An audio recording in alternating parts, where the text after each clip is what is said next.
Hi, welcome to Simple Blessings. I have Stephanie with me again today, and we're going to talk about today a little bit about what brought her to St. Louis, and we're going to talk a little bit about some life lessons that she can encourage you along, and how maybe you would be able to understand her testimony, and that maybe this will impact your life a little bit, and you can learn from that, and maybe not make the same mistakes that she made. So. With that, Steph, if you could tell a little bit about how you got here. Well, I've been a single mom for 24 years. I have an older son that's 24 and I have a younger one that's 15.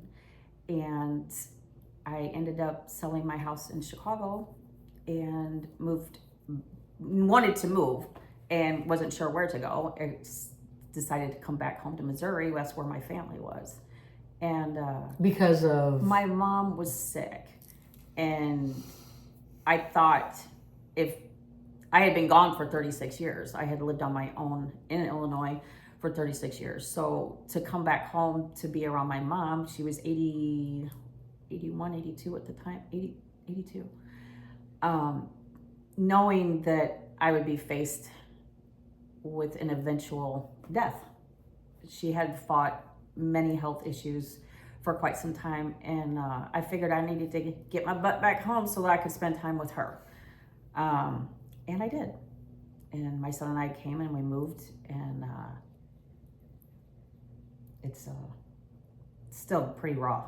well, it's still something that you're really processing, still grieving over. And if you know anything about Stephanie, she's a spitting image of her mother. When I would see her posting things on Facebook, I'm like, wow, what? That's like Yep. Aunt Florence. Yeah. So anyway, Aunt Florence was a sweetheart. I really enjoyed Aunt Florence. I got to know her just a little bit, but not like every day or anything like that. But she was a treasure, and Stephanie came home, and believe it or not, she looks exactly like her mom. Yeah. Like, you know what she's going to look like when she gets older, like Aunt Florence. So anyway, my point is so in this journey that your mom has, you came here, you moved in with them, you were a caretaker to her. Stephanie's very good at articulating details. She's, when I say a very good caretaker, she does the things that nobody else wants to do.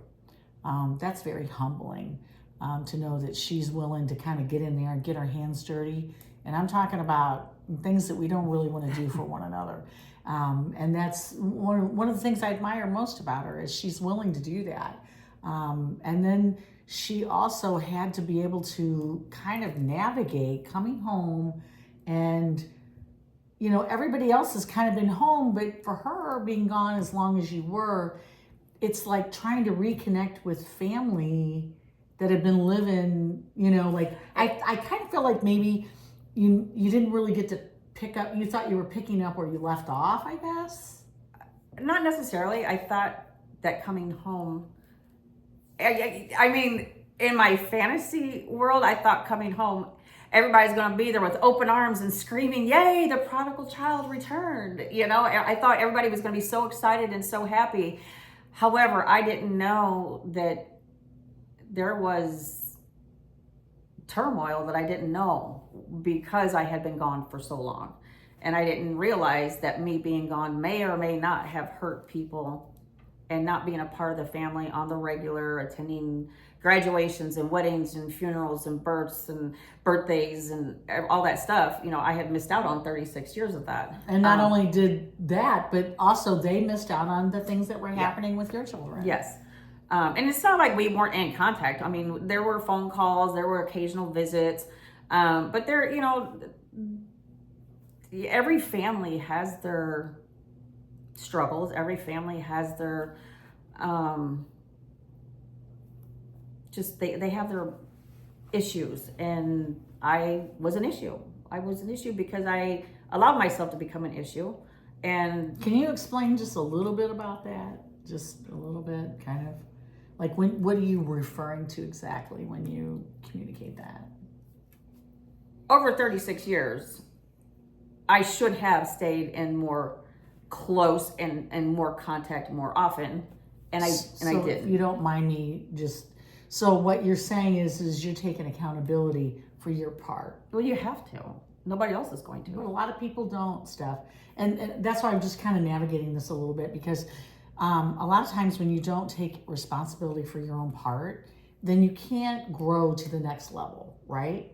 So I feel like you couldn't figure out what all this stuff was. I didn't know what my role was in the family. Since I have been gone since I was 17 and coming back as a 53-year-old woman, I had no clue what my role is. I know what I thought it was going to be like.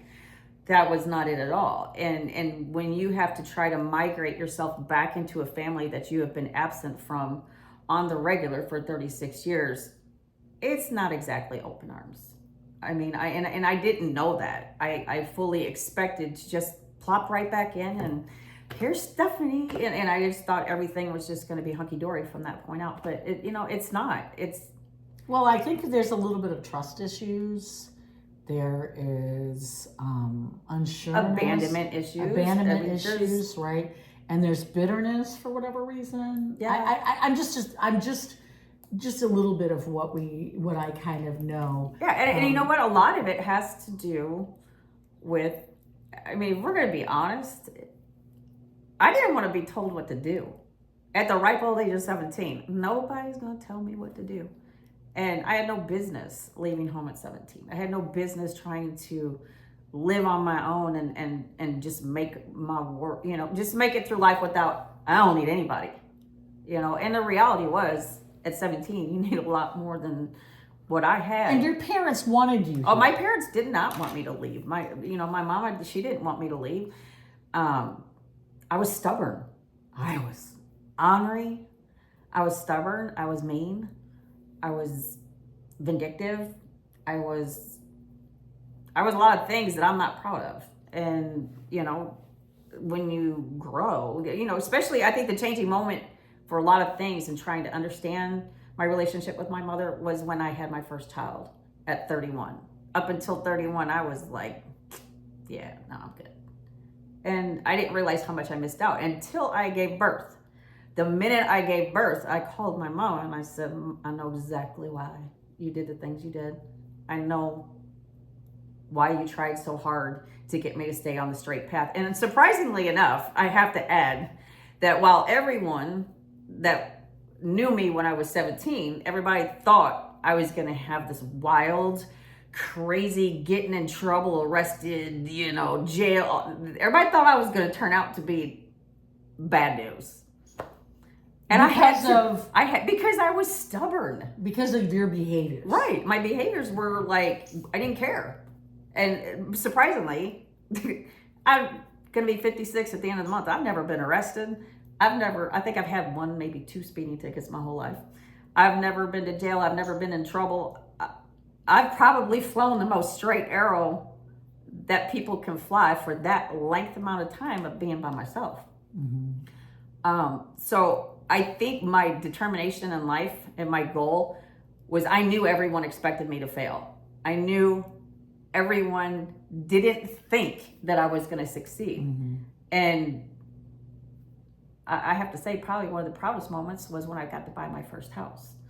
It was my name on the deed, on the title. It was my house, my credit that got it.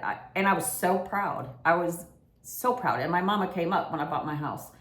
And she got to experience me walking through the door of my first house with me.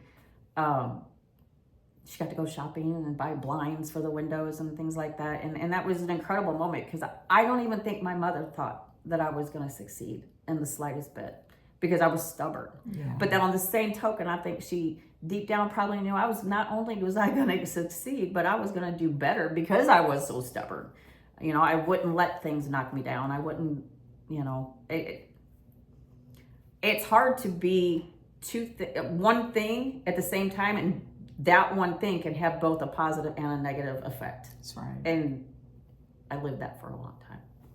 So yeah, I mean, I think I wanted my family to be proud. I wanted them to be like, man, my sister is so cool. My sister, she's tough, and they all know that, and they always say that, that she's tough, And I think that's probably why people have been allowed to treat you a certain way, because they just felt like, Stephanie can handle it. She's strong. She thinks she's all that in a bag of potato chips. And I can, and I mean, honestly, I can handle it, and I can it's not pleasant, it's not pretty, but I do. No, but I think what you long for is a different relationship with each and every one of them. Oh, absolutely. Absolutely. I mean, I looked at it figuratively speaking. I'm a grown woman. At some point, you have to let things go, and you have to move forward. Yeah, we're all not going to live forever on this earth. And I think it's so vitally important that people learn to either forgive or move past certain things. And if you don't mind me kind of talking a little bit, when you came today, Stephanie was saved May 6th last year. She asked Jesus into her heart, and that was such a profound moment because she put off the old man and she became a new person. But in the meantime, she's been able to watch her dad. You told me some sweet things about your dad today that I feel like, if you don't mind mentioning, was so profound. Like I jumped up and down as soon as she told me the little bit of the story. It was the sweetest thing. And I think last year you just, and my point of talking to Stephanie and encouraging her is not to be disparaging towards anybody in her family, but to help her love them better and just guiding her and loving them better, because their hearts matter. That's your family. But in the meantime, Stephanie said some great things, and just this journey, this whole year, your dad has really changed, especially with his relationship with your son, Nico. He's, I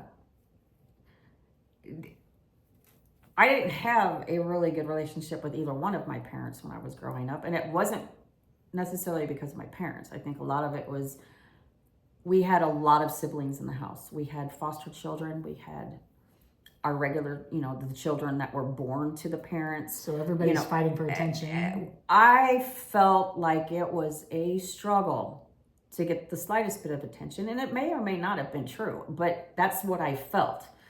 And I felt like I was in competition with trying to get my parents' attention and the pleasantries of being close to your parents. I just felt like there was just so much going on, and I literally was suffocating in disbelief that I wasn't equally as important. And that's how I felt. I may or may not have been, but how I felt is what led me to make decisions to leave at the age of 17, because I felt like I was irrelevant. I felt like I wasn't as important as other folks were, or, the foster children that came into the home. Because, I mean, I don't know if you've ever had foster kids, but and God bless them. I mean, if I could afford to right now, I would probably take children in that needed to be taken in, that needed a good home, that needed to be loved. But when you're that other child, it's you have to share. You have to share not just your parents, your siblings, your home, your bathroom, your clothes. You have to share everything about you. And then I just felt like I got lost. I felt like I just wasn't as important as the one who had the crisis of a new foster kid coming in, and they had the crisis, so they became important. And I felt like, and it wasn't my parents' fault. They were trying to help children. I just didn't have the skills or the ability to process what was going on and to compartmentalize my emotions and my feelings with these children coming into the house. It was hard. And then my actual blood siblings, I think we, at one time or another, I think we all struggled with it. I know as adults, we've all kind of talked about it here or there once or twice. But it was, we just felt like we had to share our parents. We had to share everything about our lives with total strangers. And it wasn't hard. As an adult now, I could see those children were in need, and they needed a family, and what they had at home was far worse than they could, what my parents gave them was security, the same place to sleep. They had food, they had clean clothes, they went to school, but when you're a teenager, that's not what you're thinking. You're thinking, you know what, that's my mom. That's my dad. And I think what's happening, Steph, is God is restoring the years the locusts have eaten with your dad. I mean, I kind of believe God's just kind of working each person's situation differently, but I think with your dad right now, that's kind of like been the focus. He teaches me so much, and I never would have ever gone to him for anything. We hardly spoke for many years. I would always call and talk to my mom.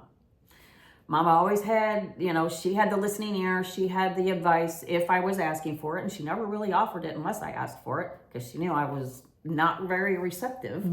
But the past 3 years, as with Mama passing and being around Dad, he's taught me a lot. You kind of had to rebuild a relationship. We did, and it was quick, and it was just automatic. Whenever Mama passed, I promised her on her deathbed that I would take care of Daddy until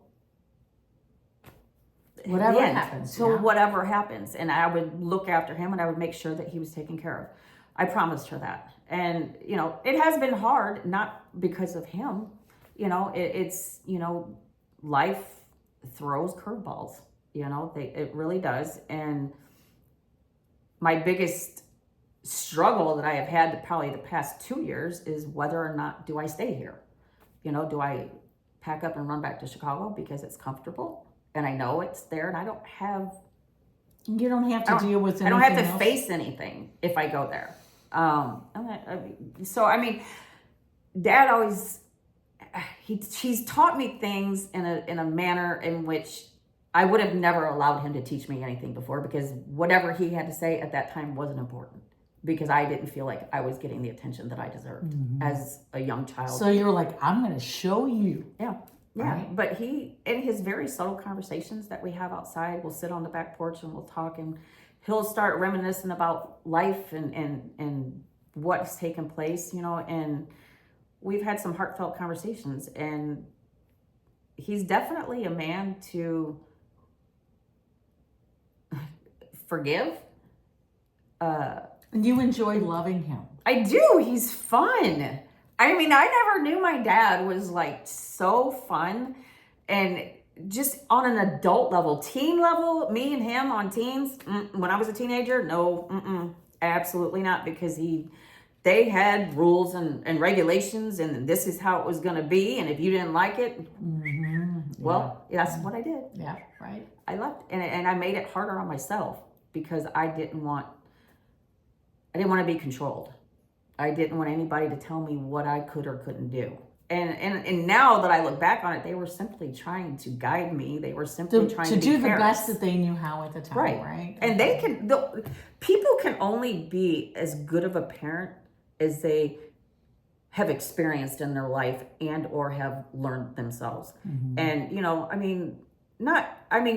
kids that were born in the 40s, let's think about it. That was not exactly a good time for them. There was a lot of struggle with all the families at that age, and financial struggles and whatnot. And I get it. It's a different type of generation. Right. But I'll tell you what, when your parents start to age, they become cool. They really do. They're not, when you're younger, your parents aren't cool. No.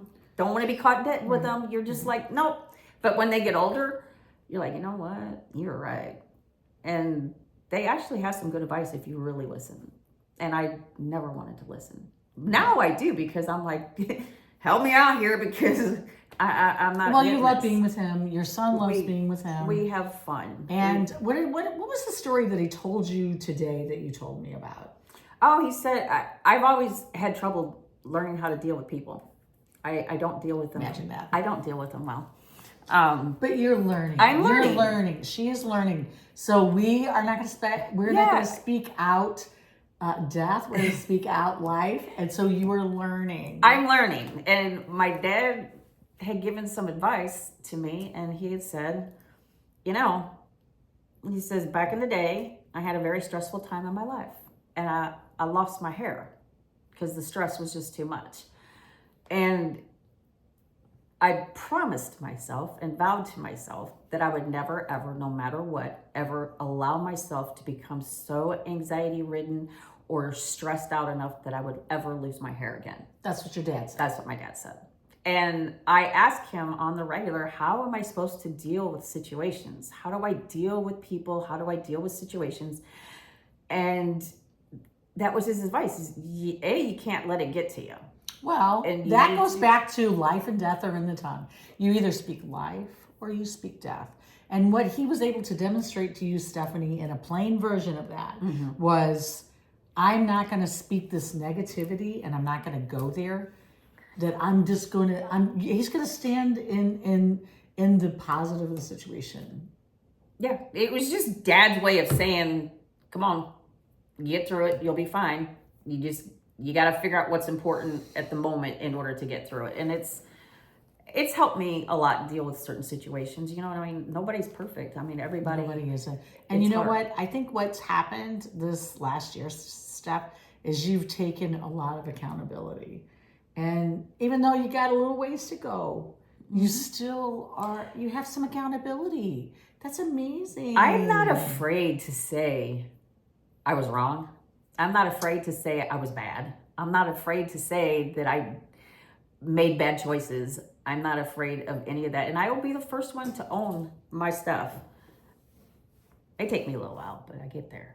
But once it depends on if the right at that moment, I think is the harder thing, don't you think? But you know what? If it's mine to own, I'm going to own it, and I'll try to change it. And but sometimes don't we always want to say that we're right? Oh, well, who wants to be wrong? I know, but a lot of times it's like, I'm right. But even if I am right, does it really matter if I'm right? No. Or does it just matter that you love me? If I could get in my head, I think to myself, if people could just literally get to know who I am in my heart as a person with no defense mechanisms up, I'm going to say 9 times out of 10, they probably actually would really like me. No, they would love you, Steph. Because she can gut a deer. Yeah, I can gut a deer. Like you can gut a deer. I don't do that. I would never do that in my life. Yes. I wouldn't do that. I think it's amazing that she loves to do that. I think it's amazing. There's a lot of things that she has such great attributes with that I would never want to do that. But I'm really glad that she wants to, because I might eat some deer meat. I always looked at those kinds of things because I love to hunt. I love to fish. I do concrete for a living. She's a perfect redneck Riviera dude wife. Yes. So I love to do all those things, which I have found out through life that a woman doing those things is very intimidating to other women and intimidating to men. I just look at it as being very self-sufficient, and I am able to provide food that I have killed myself, I have cleaned myself, I have butchered myself. It's an accomplishment, and it's one of those things where it doesn't fall within the norm for women, and I was able to successfully do it, and it actually has become a passion of mine, and I love hunting. I love hunting like I love my children. I love hunting. And you see the God's beauty I do. in all of that. And that's one of the things I wanted to kind of point out with Stephanie, that to know her, you can really love her. And she's got a lot of great attributes. And I want to just say that this isn't the last time that I'll be hosting her. You'll start seeing more of the blessings in her life as she comes along. She has a new job, a new career ahead of her in the same field, but she is moving to a whole different level. So you'll be hearing from what's going on with her and probably maybe in the months to come. So thanks for joining me today. Well, I think I probably got it. There we go. All right.